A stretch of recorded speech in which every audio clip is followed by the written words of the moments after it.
ಮೋದಿ ಮತ್ತು Trump conversation ನಡೆದಿದೆ Friday after market ಆದ್ಮೇಲೆ. ಸೊ ಏನೆಲ್ಲ ಕಾನ್ವರ್ಸೇಷನ್ ಡಿಸ್ಕಷನ್ ನಡೀತು, ಮತ್ತೆ US ಟೀಮ್ ಇಂಡಿಯಾಗೆ ಭೇಟಿ ಕೊಟ್ಟಿದ್ರು ಡಿಸೆಂಬರ್ 10th and 11th. ಏನೆಲ್ಲ ಡಿಸ್ಕಷನ್ ಆಯ್ತು, ಮತ್ತೆ ಚೀಫ್ ಎಕನಾಮಿಸ್ಟ್ ಏನ್ ಹೇಳಿದ್ದಾರೆ. ಇನ್ನು ಗೋಲ್ಡ್ ಅಂಡ್ ಸಿಲ್ವರ್, ಗೋಲ್ಡ್ ಚಿಕ್ಕ ಚಿಕ್ಕ ರ್ಯಾಲಿ ಹೋಗ್ತಾ ಇದ್ರು, ಇನ್ನು ಸಿಲ್ವರ್ ಮಾತ್ರ ತುಂಬಾ ರ್ಯಾಲಿ ಕೊಡ್ತಾ ಇದೆ. So gold all time high hit ಆಗಿಲ್ಲ ಅಂದ್ರೂ ಇಂಡಿಯನ್ ಮಾರ್ಕೆಟ್ ಅಲ್ಲಿ ಮಾತ್ರ ಅದು ಆಲ್ ಟೈಮ್ ಹೈ ಹಿಟ್ ಆಗ್ತದೆ.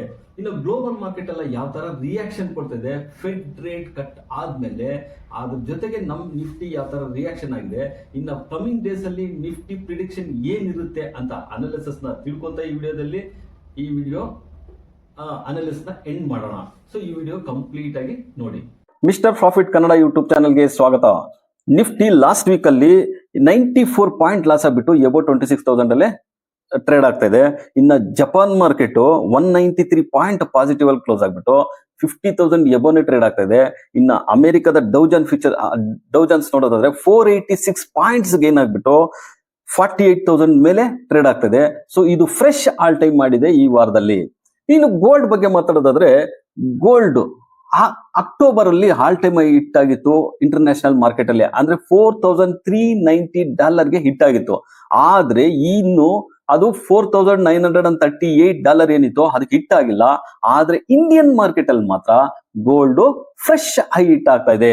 ಅದಕ್ಕೆ ಮುಖ್ಯ ಕಾರಣ ಏನು ನೋಡಿ, ನಾವು ಈ ಚಾರ್ಟ್ ಅಲ್ಲಿ ನೋಡುವಾಗ ಕಂಪ್ಲೀಟ್ ಆಗಿ ಗೊತ್ತಾಗ್ತಾ ಇದೆ. ರೇಂಜ್ ಬೌಂಡ್ ಅಲ್ಲೇ ಟ್ರೇಡ್ ಆಗ್ತಿದ್ದು ಈಗ ಸ್ವಲ್ಪ ರ್ಯಾಲಿ ಕೊಟ್ಟಿದೆ ಅಷ್ಟೇ.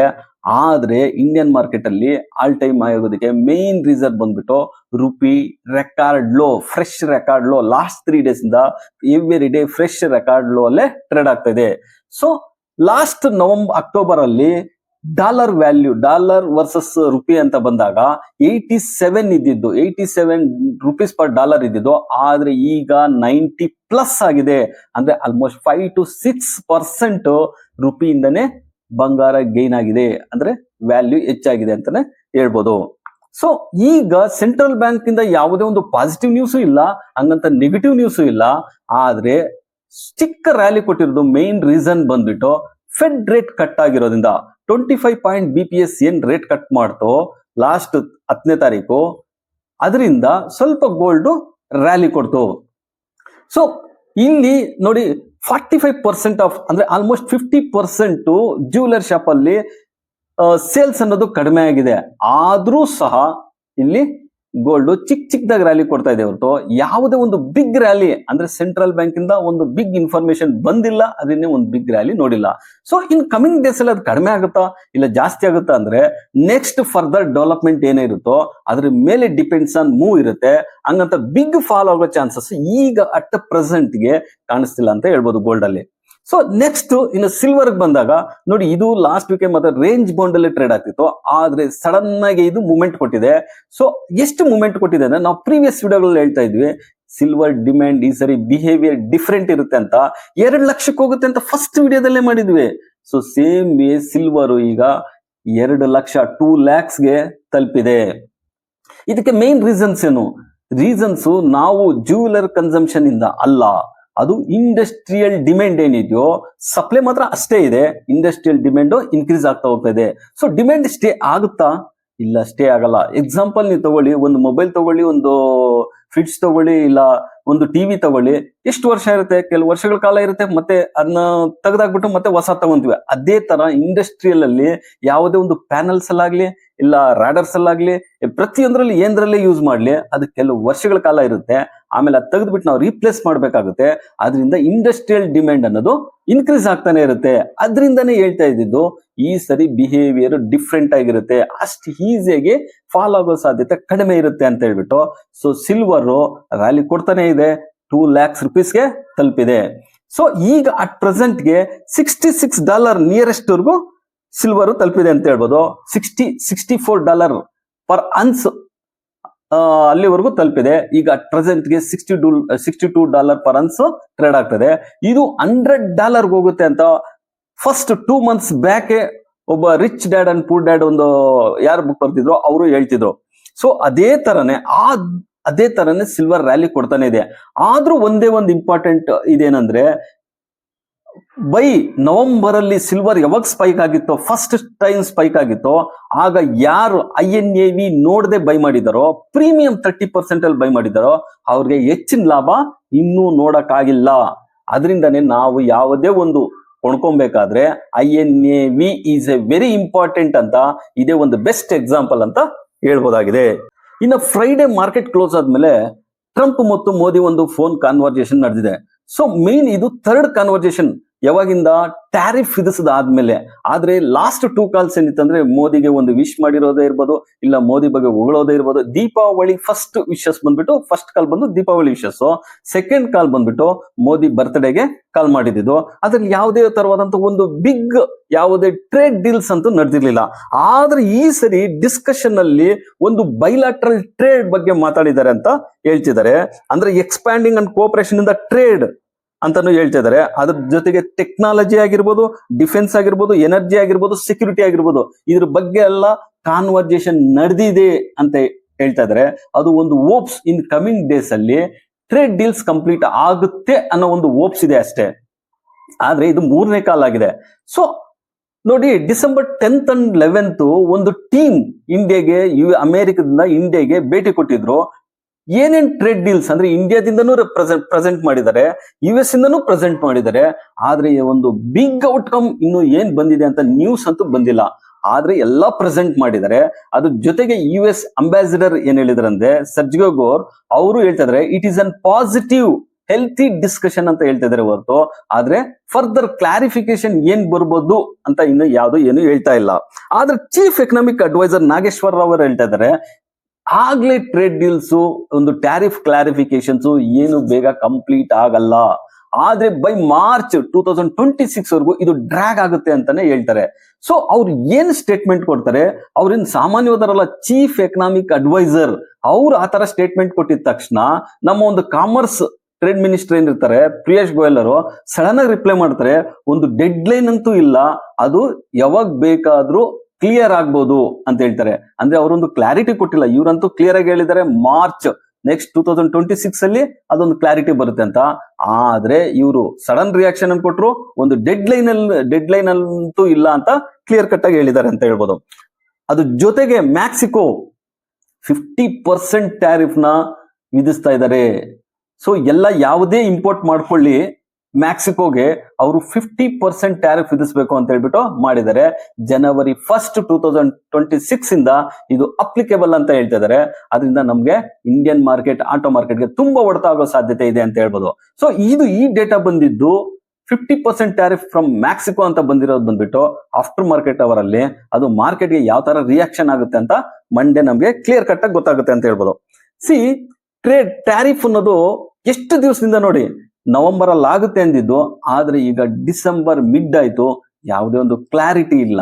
ಸೊ ಇದು ಎಲ್ಲ ಏನಿದೆ, ಟ್ಯಾರಿಫೇ ಯಾಕೆ ಇಂಪಾರ್ಟೆಂಟು ನೋಡಿ. ಫೆಡ್ ರೇಟ್ ಕಟ್ ಆಯ್ತು, ಫೆಡ್ ರೇಟ್ ಕಟ್ ಆದ್ರೂ ಮಾರ್ಕೆಟ್ ರಿಯಾಕ್ಷನ್, ಬಿಗ್ ರಿಯಾಕ್ಷನ್ ಅನ್ನು ನಮ್ಮ ಇಂಡಿಯನ್ ಮಾರ್ಕೆಟ್ ಅಲ್ಲಿ ಒಂದು ಬಿಗ್ ರಿಯಾಕ್ಷನ್ ಅಂತ ತೋರಿಸ್ತಿಲ್ಲ. ಆದ್ರೆ ಅದು US ಮಾರ್ಕೆಟ್ ಅಲ್ಲಿ ಹೈಯರ್ ಆಗಿ ಹೋಯ್ತು. ಅದಕ್ಕೆ ಮೇನ್ ರೀಸನ್ ಬಂದ್ಬಿಟ್ಟು ಜೇಮ್ಸ್ ಪಾಲ್ ಫೆಡ್ ಚೇರ್ಮನ್ ಅವರು ಅನೌನ್ಸ್ ಮಾಡ್ತಾರೆ, ಇನ್ಫ್ಲೇಷನ್ ನಮ್ಮ ಕಂಟ್ರೋಲ್ ಅಲ್ಲೇ ಇದೆ, CPI ಡೇಟಾ ನಮ್ಮ ಫೇವರ್ ಆಗೇ ಇದೆ, ಕಮಿಂಗ್ ಡೇಸ್ ಅಲ್ಲಿ US GDP ಗ್ರೋತ್ ಇನ್ಕ್ರೀಸ್ ಆಗುತ್ತೆ. ಅದಕ್ಕೆ ಟ್ರಂಪ್ ಅವರು ವಿಧಿಸಿರೋ ಟ್ಯಾರಿಫ್ ಒಂದೇ ಒಂದು ಸ್ವಲ್ಪ ಇನ್ಫ್ಲೇಷನ್ ಅಲ್ಲಿ ಅಡ್ಡಿ ಇದೆ, ಇನ್ ಮಿಕ್ಕಿದೆಲ್ಲ ನಮ್ಮ ಫೇವರ್ ಆಗೇ ಇದೆ. ಅಂದ್ರೆ ಅಮೆರಿಕದ ಒಂದು ಎಕನಾಮಿಕ್ ಫಾಸ್ಟ್ ಗ್ರೋಯಿಂಗ್ ಇರುತ್ತೆ ಅಂತ ಮಾರ್ಕೆಟ್ ಫೇವರ್ ಆಗಿ ಅವರು ಎಲ್ಲ ಅನೌನ್ಸ್ಮೆಂಟ್ ಮಾಡಿರೋದ್ರಿಂದ US market fresh all time ಅಲ್ಲಿ ಹೊಡೆಯುತ್ತೆ. ಸೊ ಕಮಿಂಗ್ ಡೇಸ್ ಅಲ್ಲಿ 2026 ಅಲ್ಲಿ ಒಂದು ಹಿಂಟ್ ಏನಂದ್ರೆ ಇನ್ನು 3 ರೇಟ್ ಕಟ್ ಆಗೋ ಸಾಧ್ಯತೆ ಇದೆ ಅಂತಾನು ಹೇಳ್ತಾ ಇದ್ದಾರೆ. ಸೊ ಈ 3 ರೇಟ್ ಕಟ್ ಆದ್ರೂ ಯಾವ ತರ ಅವ್ರದ್ದು ಮಾರ್ಕೆಟ್ ಇನ್ನು ಬೆಳ್ಕೊಂಡು ಹೋಗ್ಬೋದು ಅನ್ನೋದು ತುಂಬಾ ಇಂಪಾರ್ಟೆಂಟ್. ಅದ್ರ ಜೊತೆಗೆ ಗೋಲ್ಡ್ ಅಂಡ್ ಸಿಲ್ವರ್ ಮೇಲೆ ಯಾವ ತರ ಎಫೆಕ್ಟ್ ಆಗುತ್ತೆ ಅನ್ನೋದನ್ನು ತುಂಬಾ important. Each and every time ನೀವು ಅಬ್ಸರ್ವ್ ಮಾಡಿ, ಫೆಡ್ ರೇಟ್ ಕಟ್ ಆದಾಗ ಗೋಲ್ಡ್ ಅಂಡ್ ಸಿಲ್ವರ್ ರ್ಯಾಲಿ ಆಗೋ ಸಾಧ್ಯತೆ ಹೆಚ್ಚಾಗಿರುತ್ತೆ ಅಂತ ಹೇಳ್ಬೋದು. ಸೊ ಇದೆಲ್ಲ ಏನ್ ಹೇಳುತ್ತೆ, ಇಂಡಿಯಾಗೆ ಮೇನ್ ಇಂಪಾರ್ಟೆಂಟ್ ಟ್ಯಾರಿಫ್ ಆಗಿದೆ. ಫೆಡ್ ರೇಟ್ ಕಟ್ ಆಯ್ತು, RBI ರೇಟ್ ಕಟ್ ಆಯ್ತು, ಎಲ್ಲಾ ಟ್ರೇಡ್ ಡಿಸ್ಕಷನ್ಸ್ ಆಗ್ತಿದೆ. ಆಮೇಲೆ ಇದು ರಷ್ಯಾದಿಂದ ಪುಟಿನ್ ಬಂದು ಟ್ರೇಡ್ ಡೀಲ್ಸ್ ಆಯ್ತು.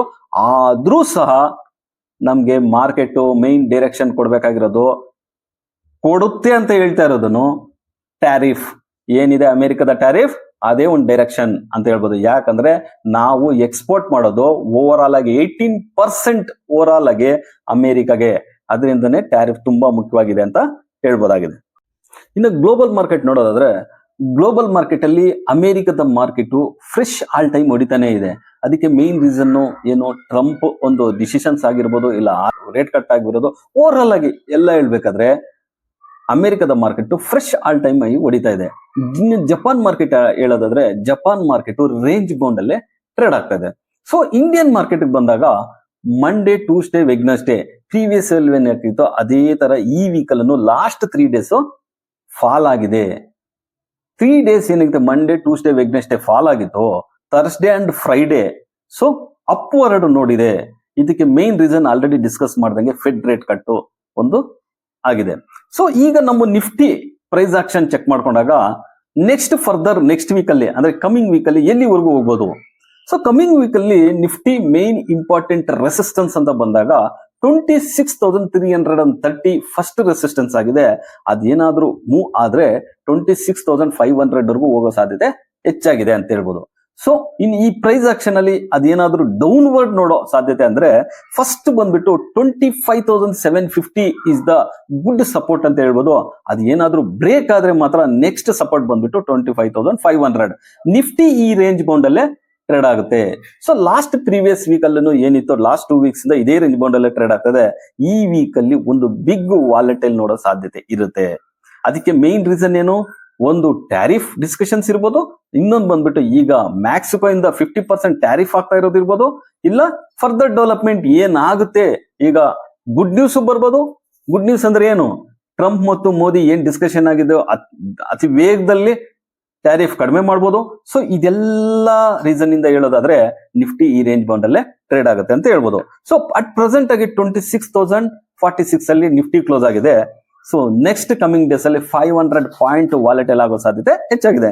ಇನ್ನು ಬ್ಯಾಂಕ್ ನಿಫ್ಟಿ ನೋಡೋದಾದ್ರೆ 59,390 ಅಲ್ಲಿ ಕ್ಲೋಸ್ ಆಗಿದೆ. ಸೊ ನೆಕ್ಸ್ಟ್ ರೆಸಿಸ್ಟೆನ್ಸ್ ಬಂದ್ಬಿಟ್ಟು 60,120 ಇದೆ. ಇನ್ನು ಸಪೋರ್ಟ್ ಬಂದ್ಬಿಟ್ಟು 58,300 ಇದೆ. ಸೊ ಬ್ಯಾಂಕ್ ನಿಫ್ಟಿನೂ ಅಷ್ಟೇ, ಇದು ಆಲ್ ಟೈಮ್ ಹೈ ಬಂದ್ಬಿಟ್ಟು ಇರೋದೇ 60,120. ಸೊ ಸೆನ್ಸೆಕ್ಸ್ ಬಂದ್ಬಿಟ್ಟು 85,267 ಅಲ್ಲಿ ಕ್ಲೋಸ್ ಆಗಿದೆ. ರೆಸಿಸ್ಟೆನ್ಸ್ ಬಂದ್ಬಿಟ್ಟು 86,200, ಸಪೋರ್ಟ್ ಬಂದ್ಬಿಟ್ಟು 83,800. ಸೊ ನೆಕ್ಸ್ಟ್ ವೀಕ್ ಅಲ್ಲಿ ಈ ಒಂದು ರೇಂಜ್ ಬೌಂಡ್ ಅಲ್ಲಿ ಟ್ರೇಡ್ ಆಗೋ ಸಾಧ್ಯತೆ ಹೆಚ್ಚಾಗಿದೆ ಅಂತ ಹೇಳ್ಬೋದು. ಸೊ ಎನಿ ನ್ಯೂಸ್ ಬಂದ್ರೆ ಮಾತ್ರನೇ ಈ ರೇಂಜ್ ಬೌಂಡ್ ಕ್ರಾಸ್ ಆಗುತ್ತೆ, ಇಲ್ಲ ಅಂದ್ರೆ ಈ ರೇಂಜ್ ಬೌಂಡ್ ಅಲ್ಲೇ ಟ್ರೇಡ್ ಆಗುತ್ತೆ. ರುಪಿ ನೋಡೋದಾದ್ರೆ ಮೇನ್ ರೀಸನ್ ನಮ್ಮ ಮಾರ್ಕೆಟ್ ಹಾಲ್ಟ್ ಆಗ್ತಾ ಇರೋದಕ್ಕೆ ಒಂದು ಈ ರೀಸೆಂಟ್ ಡೇಸ್ ರೀಸನ್ ಬಂದ್ಬಿಟ್ಟು ರುಪಿ ಫ್ರೆಶ್ ರೆಕಾರ್ಡ್ ಲೋ ಮಾಡ್ತಾ ಇರುವಂತದ್ದು. ಇದೇ ಒಂದು ಬಿಗ್ ವರಿ ಆಗಿರುವಂತದ್ದು. ಆಕ್ಚುಲಿ ರುಪಿ ವೀಕ್ ಏನಿತ್ತು ಅದು ಈ ಇಯರ್ ಅಲ್ಲಿ 87 ಮಾತ್ರ ತಲುಪುತ್ತೆ ಅಂತ ಹೇಳಿದ್ರು. ಆದ್ರೆ 5 to 6% ಜಾಸ್ತಿ ಆಗಿದೆ. ರುಪಿ ಡಿಪ್ರಿಶಿಯೇಟ್ ಆಗಿದೆ. ಈ ಡಿಪ್ರಿಶಿಯೇಟ್ ಆಗಿರೋದಕ್ಕೆ ಮೇನ್ ರೀಸನ್ ಬಂದ್ಬಿಟ್ಟು ಈ ಟ್ಯಾರಿಫ್ ಕ್ಲಾರಿಫಿಕೇಶನ್ ಬಂದಿಲ್ಲ. ಟ್ರೇಡ್ ಡಿಫಿಶಿಯೇಟ್ ಅಂದ್ರೆ ಎಕ್ಸ್ಪೋರ್ಟ್ ಆಗೋದು ಕಡಿಮೆ ಆಗಿದೆ. ಟ್ರೇಡ್ ಡಿಫಿಶಿಯೇಟ್ ಇಂದಾನೆ ಈ ರುಪಿ ಡಿಪ್ರಿಶಿಯೇಟ್ ಆಗ್ತಾ ಅಂದ್ರೆ ವೀಕ್ ಆಗ್ತಾ ಇದೆ ಅಂತ ಹೇಳ್ಬೋದಾಗಿದೆ. ಇನ್ನು ಕ್ರೂಡ್ ಬಗ್ಗೆ ಹೇಳೋದಾದ್ರೆ ಕ್ರೂಡ್ ಅಷ್ಟೇ ಆಲ್ಮೋಸ್ಟ್ 4 years ಲೋ ಅಲ್ಲೇ ಟ್ರೇಡ್ ಆಗ್ತಾ ಇದೆ ಇಂಟರ್ನ್ಯಾಷನಲ್ ಮಾರ್ಕೆಟ್ ಅಲ್ಲಿ. ಸೊ ಅದಿಷ್ಟಂದ್ರೆ $57 ಪರ್ ಬ್ಯಾರಲ್ ಅಲ್ಲೇ ಟ್ರೇಡ್ ಆಗ್ತದೆ.